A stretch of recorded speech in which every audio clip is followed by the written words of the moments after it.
Hi, I'm Ilene Bergelson with Life Moves Health. Do you have an idea for a product, a service, a methodology, and you're wondering if it could be the next big thing? And not just the next big thing, but something that can actually grow over time into making your mark in the marketplace and maybe even having a legacy. Today we're going to sit down with a colleague of mine, someone whose work ethic and whose work outcomes I truly admire, and that's CEO and founder of Speedball Fitness, Steve Feinberg. Steve started with an idea for a class, a unique class based on formats that already existed, but he had his own special idea about what to do with it. And in developing that idea, Steve has now blown it out into a full-blown methodology where it has been taught to instructors around the globe. Not only is Steve traveling to just about every continent to bring his methodology to people around the world, but Steve is also now entering into the world of product development. And so I thought now is a perfect time for us to sit down and to talk about that journey and to know that everything has its time and you don't have to bite off all of it at the same moment that you have the idea.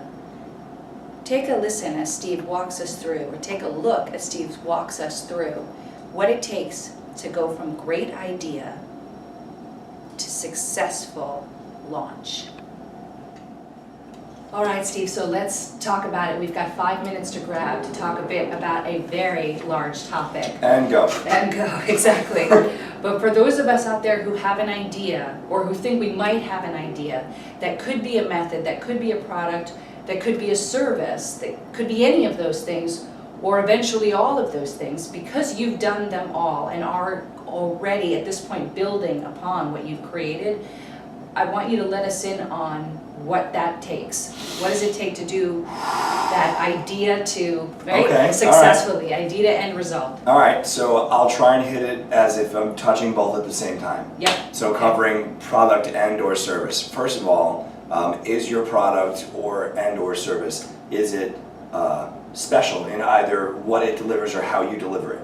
Now, is your method unique, or is it the way you teach your method that's unique? In my case, for Speedball, it's both. I have a very specific way I teach that's sort of caught on around the world. It's a little singing, a little rhyming. I've got some nicknames that people put out there. Right. And the method itself also has something that I feel is special. Now, we're not the only medicine ball class out there, and the medicine ball I'm making is not the only medicine ball on the market. I'm not reinventing the wheel, but I am tweaking it very effectively.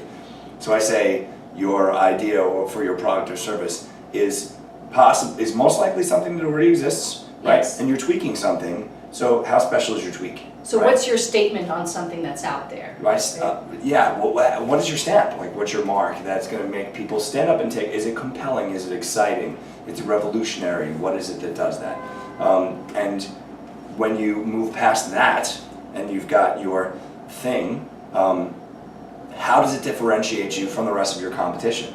Not only why is it special, what are its virtues, but then what makes it more special than the other things that are in that space? Right. Why is my medicine ball better than the other medicine balls on the market? I got a very concrete answer for that. It would be very easy. What's your 10-second elevator pitch on why your class with your medicine ball, or why your singing education program is better than the ones that are offered on the market today? Because of your level of experience, and because you approach it from in a learning perspective, because you use learning science, because you have a degree in education, so you bring that into your, not just the art, but the craft.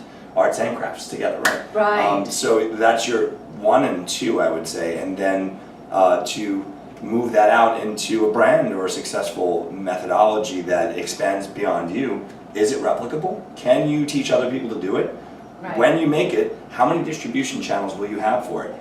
If my ball, although will be most useful for my program, would not be useful for any other thing besides what I do, any other venue, Right. how attractive is that to sporting goods stores, to investors, to put in money, resources, and time in helping you to R&D, break it out, distribute it, get it into different places? Why would a magazine feature your product or your service in their monthly wrap, in their tech wrap on New York One, or in their lifestyle magazine about your approach to stress management?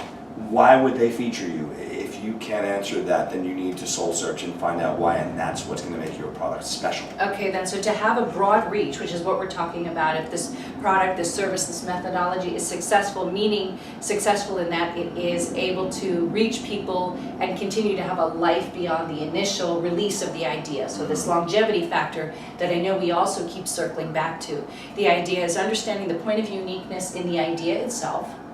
So where have I taken something or some concept that's been out there and put my own stamp on it in a way that's unique to me, and then to say, okay, well, now that I've done that, what about that unique way of doing it or creating it has value? What are the benefits that are unique to this method, And this product? how does it differentiate from the other things in the field? That Like are out somebody says, there. oh, you're whatever, your kickbox class. Oh, it's Tai Bo, right? Well, no, it's not. But yeah, that's great, but Right. no, it's based on Chinese Kung Fu and Western boxing. Right. Oh, okay, and karate's Japanese, just so you know. Oh, okay, cool, So that means really there's room in the pool for everybody, which is another virtue again, is we're not trying to eliminate our colleagues as people in the field who have offerings. Not at all. There's a lot of fish in the sea. There's plenty of room for everybody to eat. So if everybody is teaching, if you have a bunch of people wanting to teach a point of view about kickboxing, it's actually a benefit to everybody that people discover their points of differentiation, and then someone who wants kickboxing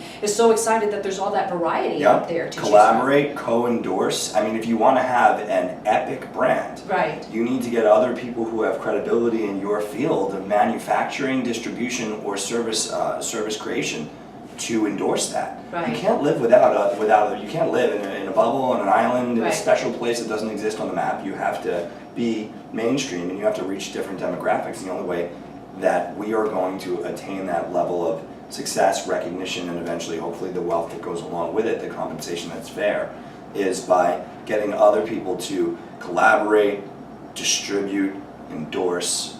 Those things are important. You never eliminate your colleagues. You pull them into the pool with you. Exactly, so we can lift each other up.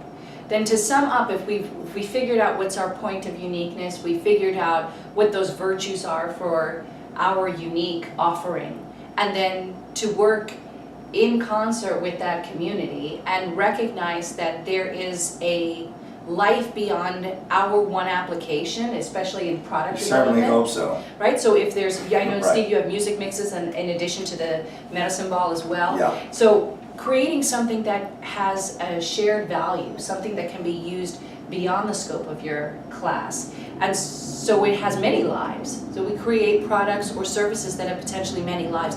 There are so many examples, fantastic examples in our field of this. Sue Hitzman is one of them as well. Absolutely, yeah. Right, with her milk kits, as well as the training, there are things pieces of her body of work, which is ever growing, that can be used in a number of settings. So think big. But I'd like to circle back to something, Steve, that you didn't mention, but that you've demonstrated and you've done in your brand, which is, and this is to put all of us at ease who feel like, oh no, I've got to come up with this epic thing all at once. The speedball that you created, that didn't happen the first year you developed speedball, right? 9 years. 9 years. So business, 9 understand years. this is a progression and it's okay. Even if you already have that So idea okay. for the ball right away, or the idea for music mixes right away, start with the one core piece of it that you're ready to build. Start with that, hone that, evolve that, and then as you're able to, bring in these other pieces that are the adjuncts or the accessories, the things that elevate that brand to increase its scope. Never underestimate the impact of timing either. Even if I could have gotten my product out sooner, would it have been a complete product? Would it be the best version of itself? How many versions do you think you get to release? Right. Can you move forward in your business, or will you allow yourself to take a step backward? I didn't want to, so I would have had to have released a poor version of the ball. And now I'll build on the core values of what I always wanted, Right. unintended. We do a lot of core work in Speedball. And then going forward from there, any version, any iteration going forward, has to be an improvement. It has to offer an additional feature or some reinventive quality to it. I'm glad you mentioned that, Steve, because it's both exciting and a relief for those of us out there who have an idea, who put pressure on ourselves to meet a certain level of what we see in the marketplace, our first time out of the gate, or in our first steps to create our our brand or our product or our service. So if we can just keep in mind that we start at the starting line, and that is the perfect place to start. You can't skip it, and we build it one step at a time. And like you just mentioned, Steve, every idea has a gestation period to come to fruition. And to skip that or circumvent that doesn't actually do it service. So if something's going to take time to come to life, so be it. That's actually probably going to ensure greater success when it's ready. It's a very Taoist philosophy on the journey being just as important as the destination. Absolutely. I think we Kung Fu guys, we love that. That's okay. really, really important. Yeah. I think it's a great note to end on. So take your next steps with your idea and let us know how it works for you. You can email me at info@lifemoveshealth.com or... Oh, you can email me at speedballsteve@speedballfitness.com. Love to hear from you. Great. How will what you've heard today change the way you approach things? Let us know. You can comment below or send me an email at info@lifemoveshealth.com. That's info@life, L-I-F-E, moves, M-O-V-E-S, health, H-E-A-L-T-H.com. I look forward to hearing from you.